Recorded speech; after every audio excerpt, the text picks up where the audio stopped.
مکمل کر دی ہے اور 6 چیپٹرز پر مشتمل تھیسس اپنے سپروائزر کی سپرویژن اور اس کی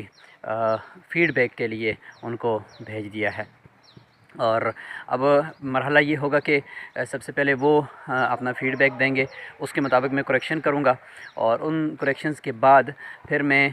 مینجمنٹ کی طرف اپنا تھیسس بھیجوں گا، اور پھر مینجمنٹ بھی اپنی کوئی فیڈ بیک یا کریکشنز وغیرہ کروانے کے بعد پھر وہ 2 ایگزامینرز کو متعین کرے گی، اور وہ تھیسس پھر ان 2 ایگزامینرز کو چلا جائے گا، اور پھر اگلے 1 یا 2 مہینے تک مزید وہ ہمارے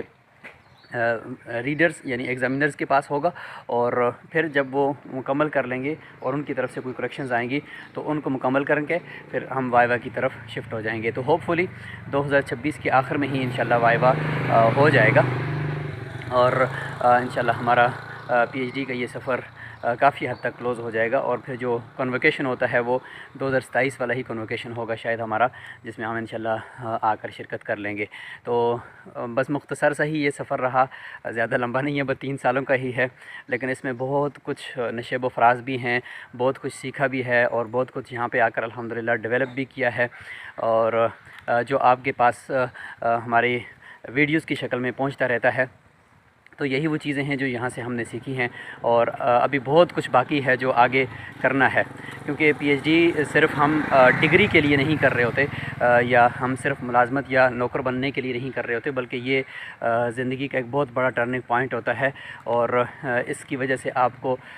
آپ کے علم میں جو اضافہ ہوا ہے وہ صرف محض ڈھکن بند کر کے رکھنے کا نہیں ہوتا، بلکہ پھر اصل کام شروع ہوتا ہے کہ آپ اس علم کو آگے یا اس ریسرچ کو اسی فیلڈ کے اندر رہتے ہوئے آگے کیسے پہنچاتے ہیں۔ اس میں پیسے کی اتنی فکر نہیں ہوتی، پیسہ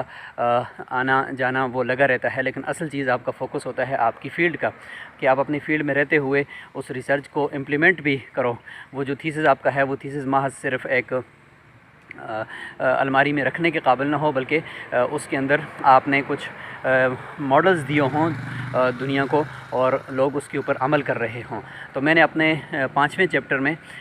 جو مدرسہ ایجوکیشن سسٹم ہے اس کے لیے ایک ماڈل دیا ہے جو اپنی ریسرچ سے ماخوذ ہے، بالخصوص پروجیکٹ بیس لرننگ تدریسی نظام کے اندر، اور پھر عصری اور دینی علوم کا امتزاج کس طرح سے ممکن ہو۔ ان دونوں کو سامنے رکھتے ہوئے کچھ ایسے مشورے اور کچھ ایسی ریکمنڈیشنز وہ میں نے کنکلوژن کے اندر بھی اور 5ویں چیپٹر کے اندر بھی میں نے دی ہیں، جس سے انشاءاللہ جو بھی آگے اس کو لیں گے تو وہ فائدے کی چیز ہوگی۔